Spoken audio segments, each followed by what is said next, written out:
सदर ट्रंप के रवैये से भारत में मोदी हुकूमत कभी परेशान है तो कभी कंफ्यूजन का शिकार है। साथ ही गुज़िश्ता माह से नाफिज होने वाले ट्रंप के 50% टैरिफ्स भारतीय मईशत और तिजारत को शदीद मुतासिर कर रहे हैं। कई भारतीय सनतों को प्रोडक्शन में कमी करनी पड़ रही है, जिससे आमदनी में गैर मामूली कमी के साथ साथ रोजगार के मौके भी खत्म होना शुरू हो गए हैं। बीबीसी की एक रिपोर्ट के मुताबिक 50% अमरीकी टैरिफ्स की शरह पर भारत में बनने वाली एक शर्ट जो पहले अमेरिका में $10 में फरोख्त होती थी, अब वो अमरीकी कस्टमर्स को $16.4 की पड़ रही है, जो चीन की $14.2, बांग्लादेश की $13.2 और वियतनाम की $12 वाली शर्ट से कहीं ज़्यादा महंगी है। यहाँ तक कि अगर भारत पर टैरिफ्स कम होकर 25% भी कर दिए जाएं, तब भी मुतादिद भारतीय मसनूआत अपने एशियाई हरीफों के मुकाबले में महंगी रहेंगी। रिपोर्ट के मुताबिक भारत के शहर त्रिपुरा में वाक़े गारमेंट्स फैक्ट्री पर एक अजीब सी खामोशी तारी है। त्रिपुरा का शुमार भारत की टेक्सटाइल बरामदात के मरकज़ के तौर पर होता है। फैक्ट्री के प्रोडक्शन फ्लोर पर सिर्फ 200 मशीनें चल रही हैं, जहां अमेरिका के बड़े रिटेल स्टोर्स पर फरोख्त होने वाले बच्चों के कपड़े के आखिरी ऑर्डर्स पर काम हो रहा है। इसी फ्लोर के एक कोने में कपड़ों के नए डिज़ाइन और सैंपल्स के ढेरों पर मट्टी की तह जम रही है।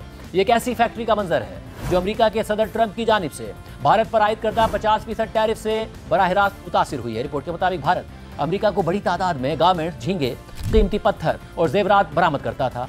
तिजारती माहिरीन का कहना है कि 50% अमरीकी टैरिफ से भारतीय बरामदात बड़ी हद तक मुतासिर होंगी। त्रिपुरा, जहां से तकरीबन $16 अरब मालियत के रेडीमेड गारमेंट्स अमेरिका के मशहूर स्टोर्स जैसे कि टारगेट, वॉलमार्ट, गैप और ज़ारा को बरामद किए जाते हैं, वहां मुस्तकबिल के बारे में शदीद बेचैनी और इस्तराब है। भारतीय बिजनेसमैन कृष्ण मूर्ति का कहना है कि क्योंकि उनके अमरीकी सारिफीन ने नए ऑर्डर्स देना बंद कर दिए हैं, इसलिए सितंबर के बाद कोई काम करने को नहीं है। उन्होंने टैरिफ के मामले के बाद अपने कारोबार को वुसअत देने और मजीद 250 अफराद को मुलाजमत देने के मंसूबे को भी रोक दिया है। रिपोर्ट के मुताबिक टैरिफ के ऐलान का वक्त भी बहुत अजीब है, क्योंकि एक्सपोर्टर्स को तकरीबन निस्फ ऑर्डर्स साल के इन्हीं दिनों में मिलते हैं और क्रिसमस सीजन तक जारी रहते हैं। इसी इलाके में मौजूद एक और कारखाने के मालिक ने बताया कि हमें अंदाजा था कि तकरीबन $10 लाख के ऑर्डर्स आएंगे, लेकिन अब सूरत हाल ये है कि माल मौजूद है लेकिन खरीदार कोई नहीं है। एक और फैक्ट्री के मालिक ने बताया कि हमें उम्मीद थी कि भारत का अमेरिका के साथ तिजारती मुआहदा हो जाएगा, लेकिन जुलाई से तमाम प्रोडक्शन बंद पड़ी है। अगर ये सब जारी रहा तो मैं अपने वर्कर्स को तनख्वाह कैसे दूंगा। रिपोर्टर्स के मुताबिक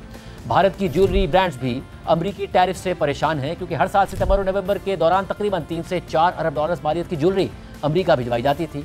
आदिल कोतवाल, जो अपनी 90% डायमंड ज्वेलरी अमरीका में फरोख्त करते थे, उन्होंने बताया कि भारत अमरीका के बजाय अब बरतानिया और ऑस्ट्रेलिया में नए मौके तलाश कर रहा है ताकि अमरीकी टैरिफ्स के असरात को कम किया जा सके। आदिल कोतवाल अपनी ज्वेलरी के लिए कीमती पत्थर रियासत गुजरात के शहर सूरत से खरीदते हैं। सूरत हीरे की तराश खराश और पॉलिशिंग का मरकज समझा जाता है। वहाँ भी अमरीकी टैरिफ्स के निफाज के बाद परेशानी और बढ़ गई।